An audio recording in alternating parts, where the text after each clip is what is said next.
Mientras el amanecer se abre paso en el horizonte, una flotilla de lanchas de desembarco avanza rápidamente hacia la costa.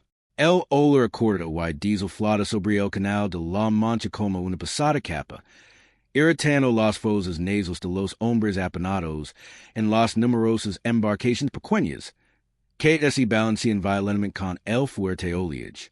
En solo unas pocas horas participan en la mayor invasión anfibia de la historia. Para muchos, esta será simplemente otra batalla más.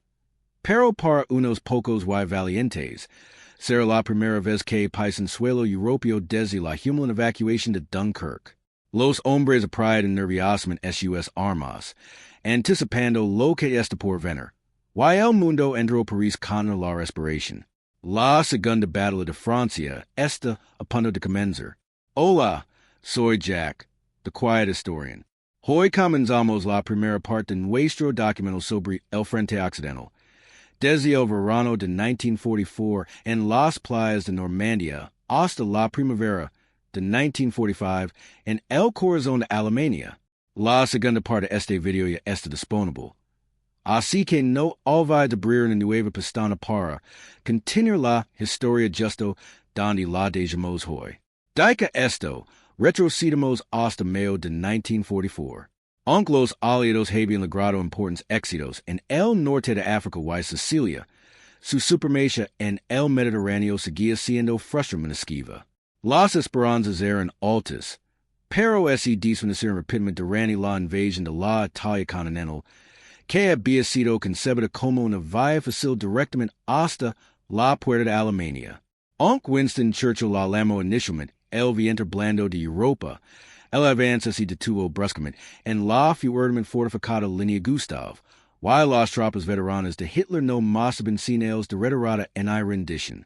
Frustrados por esta falta de progreso, los planificadores aliados finalmente recibieron luz verde para abrir un segundo frente. Tras años de cuidadosa planificación, la invasión de Normandía, con el nombre en clave Operación Overlord, estaba lista para comenzar. Las fuerzas aliadas involucradas incluyen al primer ejército de los Estados Unidos y al segundo ejército británico, bajo el mando general de Dwight D. Eisenhower. Cada ejército fue asignado a una o más de las 5 playas de desembarco en Normandía, con los nombres en clave Utah, Omaha, Gold, Sword y Juno. Más de 140.000 hombres participaron en el ataque inicial, que estaba planeado para golpear todas las playas de manera simultánea en las primeras horas del 5 de junio. Sin embargo, debido a las malas condiciones meteorológicas, la invasión se lanzó finalmente el 6 de junio. Las fuerzas de la Commonwealth que desembarcaron en las playas de Gold, Juno y Sword tenían la misión de la captura de Ken, un importante nudo ferroviario y de carreteras, así como del cercano aeródromo de Carpequit. Era un objetivo clave más al oeste. Mientras tanto, las fuerzas estadounidenses se enfrentaron a una lucha sangrienta por el control de las playas Omaha y Utah. Su objetivo era aislar la península de Cotentin, que albergaba el vital puerto de Cherburgo. Frente a cada ejército de desembarco se alzaban las formidables defensas del muro atlántico, que hasta entonces habían demostrado ser casi inmunes a los bombardeos aéreos aliados, y estaban defendidas por aproximadamente 50.000 soldados alemanes. Aunque un bombardeo naval, realizado 2 horas antes de los desembarcos, logró abrir algunos de los bunkers alemanes. Varios países de artillería pesada permanecieron intactas y abrieron fuego contra las lanchas que se aproximaban. Los hombres a bordo solo podían apretar los dientes mientras los proyectiles de 88 milímetros estaban a su alrededor. Los aliados habían equipado varios tanques con faldones de lona para que pudieran ser desplegados en aguas poco profundas antes de la infantería. Pero las olas de casi 2 metros hicieron que estas modificaciones resultaran prácticamente inútiles. Como consecuencia, los transportes tuvieron que lanzarse directamente hacia la costa y descargar su valiosa carga sobre la arena, con varios vehículos hundidos por el fuego enemigo y los obstáculos submarinos. A pesar de todos estos contratiempos, los soldados británicos asaltaron las posiciones alemanas atrincheradas armados únicamente con sus armas ligeras. Aunque las ametralladoras MG 42 destrozaban pelotones enteros al desembarcar, los alemanes no lograron detener a los vehículos blindados que comenzaron a llegar a la playa. Fue uno de estos vehículos el que finalmente logró silenciar el mortífero cañón de 88 milímetros que había estado disparando durante toda la mañana. Entre los dos sectores británicos se encontraba la playa Juno, donde los canadienses tendrían la oportunidad de demostrar que eran mucho más que simples vecinos de Estados Unidos. Arrecifes poco profundos y campos de minas dificultaron el desembarco, y las aldeas costeras cercanas estaban fuertemente fortificadas. Sin embargo, a pesar de sufrir numerosas bajas, los valientes hombres de la Trinidad División de Infantería Canadiens rompieron las defensas alemanas y aseguraron Juno a media tarde. Tras alcanzar sus objetivos iniciales, la división enlazó con las fuerzas británicas procedentes de Gold Beach y avanzó hacia el interior, fragmentando en más la desorganizada línea alemana. Mientras tanto, las fuerzas estadounidenses no tuvieron la misma suerte. Desde el mismo momento en que comenzaron los desembarcos, a las 6:30 de la mañana, las cosas empezaron a salir mal. Los tanques anfibios enviados junto a la primera oleada de infantería no pudieron hacer frente al fuerte oleaje, y solo dos de los 20 lograron llegar a las playas. La falta de armamento pesado. Esto significa que la infantería no podía avanzar con facilidad, y muchos hombres fueron masacrados al intentar cruzar la franja de arena desnuda que separaba la orilla de los bunkers enemigos. Omaha Beach fue la mayor de todas las playas asaltadas el día D, y las malas condiciones meteorológicas provocaron que muchos soldados llegaran a tierra solo para descubrir que se encontraban en zonas de desembarco completamente equivocadas, sin ningún lugar donde cubrirse. Estos soldados desorientados se vieron obligados a formar unidades improvisadas y simplemente avanzar hacia la fuente más cercana de fuego enemigo, olvidando sus objetivos originales en medio del caos del momento. Dominando las zonas de desembarco estadounidenses se alzaba la Pointe du Hoc, un promontorio de unos 30 metros de altura que albergaba una red de bunkers alemanes y hasta 6 enormes canones de 155 milímetros protegidos en casamadas. Mientras los hombres se arrastraban por la arena abajo, los soldados de los batallones de Rangers del 2, Degree Y5, Degree ejercido llevaron a cabo un valiente asalto contra la fortaleza enemiga. Los primeros Rangers alcanzaron los acantilados a las 7:10 de la mañana, y comenzaron a escalarlos utilizando las escaleras restantes y lanzadores improvisados. La resistencia fue feroz, pero los Rangers perseveraron, limpiando sistemáticamente los bunkers hasta llegar a las enormes casamadas donde se suponía que estaban los canones de 155 milímetros. Solo entonces descubrieron la inutilidad de su misión. Los canones habían sido retirados días antes, tras convertirse en un imán para los bombardeos aliados. En total, la fuerza de asalto de 225 hombres llegó a casi la mitad de sus efectivos muertos o heridos. Sus elevadas bajas fueron, en gran medida, consecuencia de fallos en la inteligencia aliada. A las 8:30 de la mañana, el primer contraataque alemán golpeó Omaha, que era la más disputada de las 5 zonas de desembarco. Varios ataques más se produjeron a lo largo del día, siendo el más peligroso alrededor de las 4 o'clock de la tarde, cuando la 21 División Panzer, la única unidad blindada al alcance de la costa en ese momento, avanzó rápidamente por el vulnerable corredor entre Juno y Sword. Sin exagerar, este fue el peor escenario posible. Por muchas tropas que los aliados hubieran desembarcado, aún carecían de la potencia de fuego necesaria para hacer frente a esta nueva amenaza. Afortunadamente para los aliados, y desgraciadamente para los alemanes. Este contraataque sería frustrado por diversos factores que habían sido cuidadosamente manipulados en anticipación al día D. Antes de continuar con la acción, retrocedemos un poco y examinamos algunas de estas razones.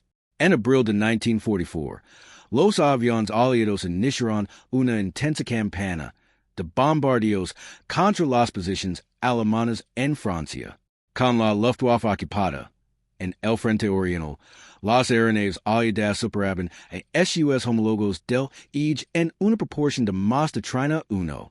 Capturan un importante nudo ferroviario y vial, así como el cercano aeródromo de Carpaquet más al oeste, era clave. Las fuerzas estadounidenses, por su parte, se enfrentaron a una sangrienta lucha por la posición de las playas de Omaha y Utah. Su objetivo era aislar la península de Cotentin, que albergaba el vital puerto de Cherburgo. Frente a cada ejercicio de desembarco se encontraban las formidables defensas del muro atlántico, que hasta entonces habían demostrado ser casi inmunes a los bombardeos aéreos aliados, y estaban defendidas por aproximadamente 50,000 soldados alemanes. Aunque un bombardeo naval 2 horas antes de los desembarcos logró abrir algunos bunkers alemanes, varios países de artillería pesada permanecieron intactos, y abrieron fuego contra las lanchas de desembarco que se aproximaban. Los hombres a bordo de las lanchas solo podían apretar los dientes mientras los proyectiles de 88 milímetros salpicaban el agua a su alrededor. Los aliados habían equipado varios tanques con faldones de lona para que pudieran ser lanzados en aguas poco profundas antes que la infantería. Pero las olas de casi 2 metros volvieron estas modificaciones casi inútiles. Los transportes tuvieron que lanzarse hacia la orilla y descargar valiosa carga directamente sobre la arena, con varios hundidos por el fuego enemigo y los obstáculos submarinos en el preciso. A pesar de todos estos contratiempos, los soldados británicos asaltaron las posiciones alemanas atrincheradas armados únicamente con SUS armas ligeras. Aunque las ametralladoras MG-42 destrozaban pelotones enteros al desembarcar, los alemanes no pudieron repeler los vehículos blindados que comenzaron a llegar a la costa. Fue uno de estos vehículos el que finalmente silenció el mortífero cañón de 88 milímetros que había estado disparando toda la mañana. Entre las dos playas británicas se encontraba la playa Juno, donde los canadienses tendrían la oportunidad de demostrar que era más que el vecino menor de Estados Unidos. Arrecifes poco profundos y campos minados dificultaron el desembarco, y las aldeas costeras cercanas estaban fuertemente fortificadas. Sin embargo, a pesar de sufrir numerosas bajas, los valientes hombres de la Trida División de Infantería Canadiens rompieron las defensas alemanas y aseguraron Juno a media tarde. Tras alcanzar su objetivo inicial, la división se unió a las fuerzas británicas de la Playa Gold y avanzó tierra adentro, fracturando aún más la desorganizada línea alemana. Las fuerzas estadounidenses, mientras tanto, no tuvieron tanta suerte. Desde el mismo momento en que comenzaron SUS desembarcos a las 6:30, las cosas empezaron a salir mal. Los tanques anfibios enviados con la primera oleada de infantería no pudieron manejar el fuerte oleaje y solo 2 de los 20 lograron llegar a la playa. La falta de armamento pesado significó que la infantería no pudiera avanzar con facilidad, y muchos fueron masacrados al intentar cruzar la franja de arena expuesta entre la orilla y los bunkers enemigos. La playa Omaha fue la más grande en ser asaltada el día D, y las malas condiciones meteorológicas hicieron que muchos hombres llegaran a la costa en zonas de desembarco completamente equivocadas, sin ningún lugar donde cubrirse. Estos soldados confundidos se vieron obligados a formar unidades improvisadas y avanzar simplemente hacia la fuente más cercana de fuego enemigo, olvidando sus objetivos mayores en el caos del momento. Dominando las zonas de desembarco estadounidenses al Zeba Point du Hoc, un promontorio de unos 30 metros de altura que albergaba una red de bunkers alemanes y audaces enormes canones de 155 milímetros encasamadas. Mientras los hombres se arrastraban por la arena de baile, los soldados de los batallones Ranger del 2, Degree Y5, Degree Ejercito llevaron a cabo un valiente asalto contra la fortaleza enemiga. Los primeros Rangers alcanzaron los acantilados a las 7:10 a.m. Y comenzaron a escalarlos utilizando las escaleras restantes y lanzadores improvisados. La resistencia fue feroz, pero los Rangers perseveraron, limpiando sistemáticamente los bunkers hasta llegar a las enormes casamadas donde se suponía que estaban los canones de 155 milímetros. Solo entonces descubrieron la inutilidad de su operación. Los canones habían sido retirados días antes tras convertirse en un imán para los bombardeos aliados. En total, la fuerza de asalto de 225 hombres llegó a casi la mitad de sus efectivos muertos o heridos, víctimas tanto de una inteligencia aliada deficiente como del enemigo. A las 8:30 a.m., el primer contraataque alemán golpeó Omaha, ahora la más disputada de las 5 zonas de desembarco. Varios más siguieron a lo largo del día, siendo el más exitoso alrededor de las 4 p.m., cuando la 21 División Panzer, la única unidad blindada al alcance de la costa en ese momento, avanzó rápidamente por el vulnerable corredor entre Juno y Sword. Sin exagerar, este fue el peor escenario posible. No importaba cuántas tropas hubieran desembarcado los aliados, aún carecían de la potencia de fuego necesaria para enfrentar esta nueva amenaza. Afortunadamente para los aliados, este contraataque alemán fue frustrado por diversos factores que habían sido cuidadosamente manipulados en anticipación al día D. Antes de continuar con la acción, retrocedemos un poco y exploramos algunas de estas razones. En abril de 1944, los aviones aliados comenzaron una intensa campaña de bombardeos contra las posiciones alemanas en Francia. Con la Luftwaffe ocupada en el Frente Occidental, las aeronaves aliadas superaban en número a sus counterparts del Eje en una proporción de más de 30 a 1.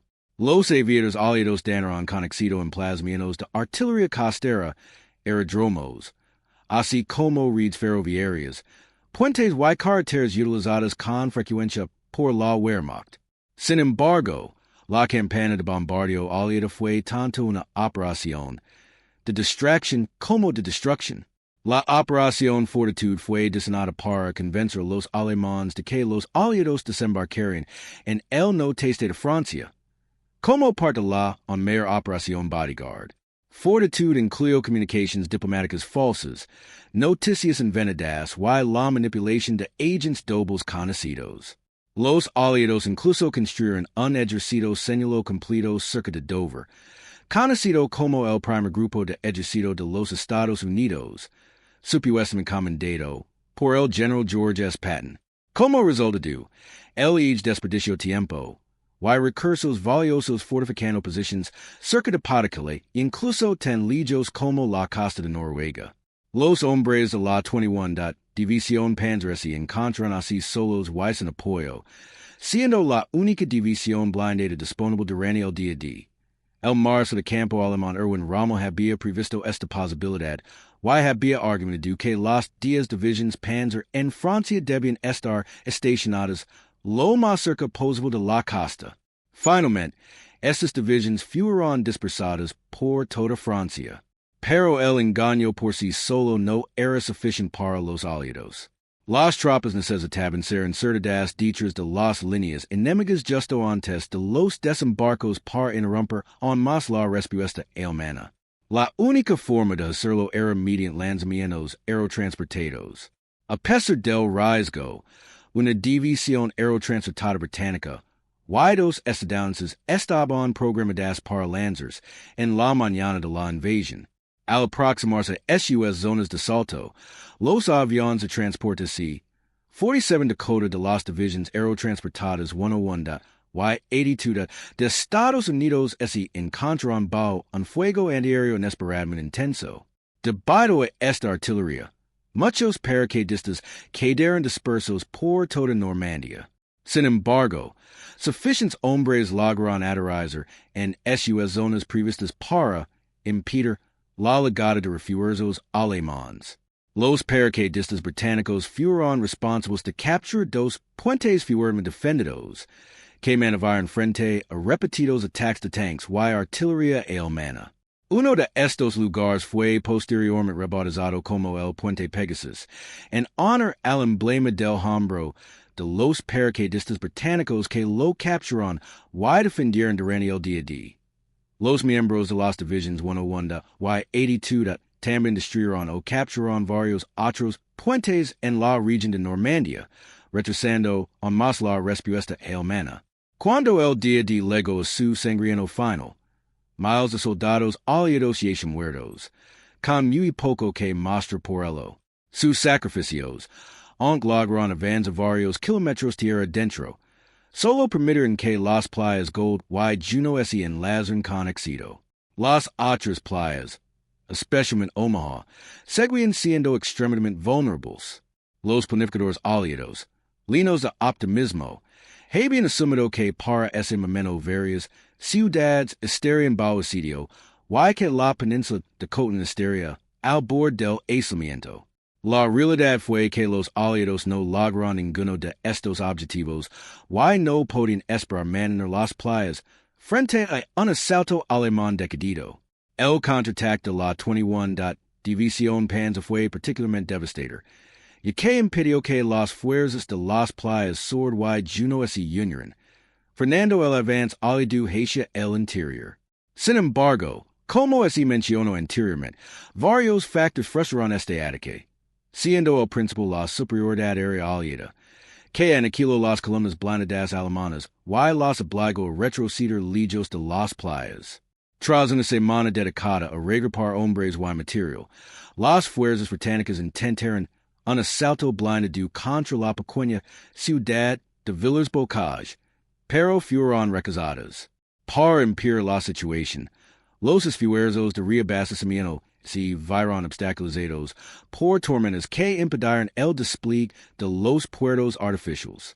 2 semanas después, los refuerzos británicos lanzaron la Operación Epsom con el objetivo de capturar finalmente, que ahora estaba defendida por un total de 8 divisiones Panzer, incluyendo 2 batallones de los mortíferos tanques Tiger. Gracias a esta enorme concentración de blindados alemanes, los británicos fueron rechazados el 30 de junio tras lograr solo avances modestos. Estos fracasos repetidos provocaron tensiones en el cuartel general aliado, especialmente en torno a Bernard Montgomery, quien había concebido la Operación Epsom. Y este no sería su último error en el Frente Occidental. En ese punto, los alemanes también sufren sus propios problemas de abastecimiento, y que la guerra en el Frente Oriental tenía prioridad absoluta. Muchas de las aproximadamente 60 divisiones del grupo de ejércitos estacionadas en el norte de Francia estaban gravemente incompletas y carecían de equipo pesado. Cualquier intento de concentrar los Panzer en una fuerza decisiva fue frustrado por los bombardeos aliados, mientras que el sabotaje de la resistencia francesa hacía que las comunicaciones alemanas fueran poco fiables en el mejor de los casos. Los estadounidenses, en particular, se beneficiaron de esta situación y pararon el resto del MS sitiando la ciudad portuaria de Cherburgo, capturándola el 29 de junio. Lamentablemente, la guarnición alemana había saboteado el puerto y llenado el puerto con minas, dejándolo inutilizable hasta finales de agosto, lo que significa que los aliados aún no contaban con un puerto plenamente operativo. Compuesto por 2 divisiones Panzer regulares y 2 divisiones Panzer de las SS, esta fuerza tenía como objetivo abrir paso a través de las fuerzas estadounidenses por detrás de la punta de lanza, dividiendo a los elementos avanzados y permitiendo al Tercer Reich lograr un clásico cerco.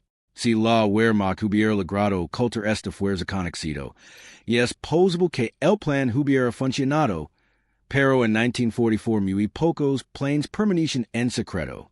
Cuando los Panzers atacaron el 7 de agosto, esse encontraron con una devastadora emboscada por parte de las unidades antitank-aliadas, aprovechando la oportunidad para enlazar con las fuerzas de Patton. Las tropas de Montgomery en Normandía iniciaron una nueva ofensiva al oeste de Caen. En tan solo unos días, la situación así había invertido. Las fuerzas que inicialmente estaban destinadas a rodear a los aliados pararon a ser víctimas de una maniobra idéntica. A pesar de esos esfuerzos por arrollar a los aliados de nuevo al canal, Hitler comenzó lentamente a aceptar la realidad en Francia, y finalmente aprobó una derrota. A medida que las fuerzas aliadas convergen, quedó claro que la única posibilidad de supervivencia para los dos ejércitos alemanes en Normandía era escapar a través de Falaise, defendido por una sola división blindada polaca. Superados en número, los polacos lucraron con Valencia y, aunque no lograron detener por completo la derrota alemana, consiguieron contener casi 50,000 soldados alemanes y obligaron a abandonar la mayor parte de su equipo pesado. Este fue un momento decisivo. Y no había ninguna duda sobre la superioridad aliada en el norte de Francia. Normandía había quedado y el camino hacia París quedaba abierto. Pero antes de hablar de París, no debemos permitir que la operación Overlord eclipse por completo otra gran batalla que se estaba gestando en el Frente Occidental, la invasión del sur de Francia, también conocida como la Operación Dragoon. Originalmente, esta invasión estaba destinada a coincidir con Overlord y ambas fueron temas de discusión durante la conferencia de Teherán de 1943, a la que asistieron los tres líderes aliados, Churchill, Stalin y Roosevelt. Stalin se mostró entusiasta con estos planes, mientras que Churchill reafirmó que los recursos aliados se utilizarían mejor invadiendo los Balcanes para enlazar con las fuerzas soviéticas y evitar un monopolio comunista en Europa del Este. Finalmente, el debate se resolvió cuando Franklin D. Roosevelt coincidió con Stalin en que había llegado el momento de una invasión a través del canal. La operación Overlord fue aprobada, mientras que Dragoon quedó temporalmente aplazada por motivos logísticos. Sin embargo, el plan fue retomado después de que las tormentas destruyeron el puerto artificial de Omaha Beach, lo que, combinado con el sabotaje del puerto de Cherburgo, volvió a poner la operación sobre la mesa. Esto provocó un enorme atasco en el transporte marítimo aliado. Como resultado, la captura de puertos como Marcelo y Toulon se convirtió de repente en la solución más clara a la crisis logística en el norte. Aunque Churchill seguía poniendo firme a la idea, el general Charles de Gaulle brindó su apoyo. Esta operación requeriría una invasión anfibia a gran escala, con la participación de más de medio millón de hombres, y posteriormente sería reforzada por las fuerzas francesas libres. En contraste, las fuerzas alemanas que ocupan el sur de Francia consisten en solo 11 divisiones, bajo el mando del grupo de ejércitos G. Las tres playas elegidas para los desembarcos iniciales fueron designadas Alpha, Delta y Camel. Antes de que comenzó la invasión, el ala sur de la resistencia francesa inició una campaña a gran escala de sabotaje y guerra de guerrillas.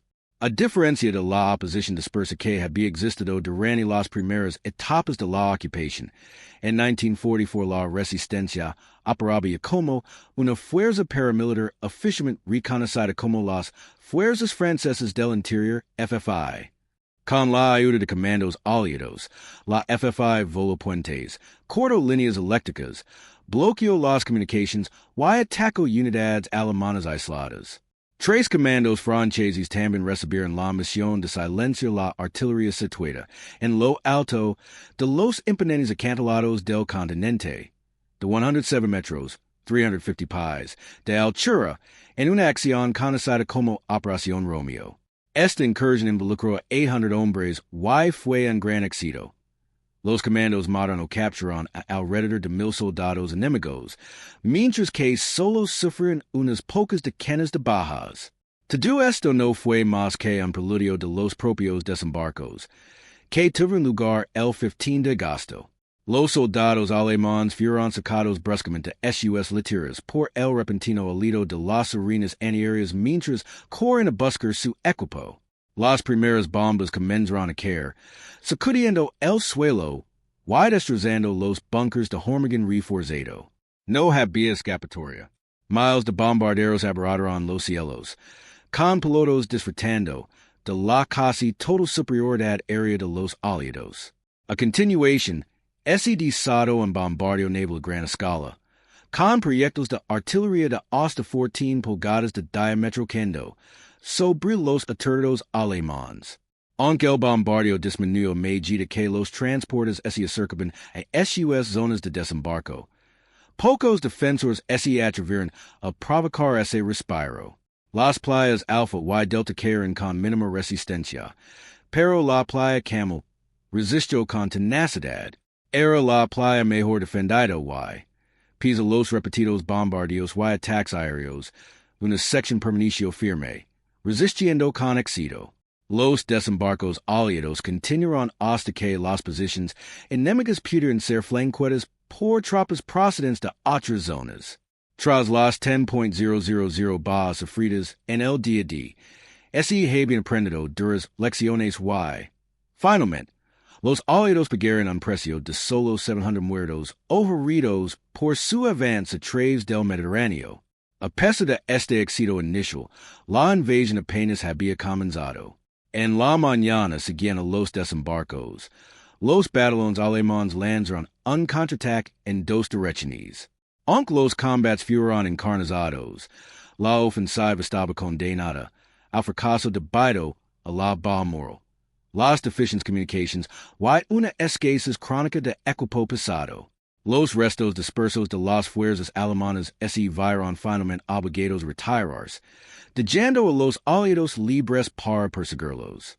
Los comandantes alemanes aceptaron entonces que sus posiciones eran insostenibles.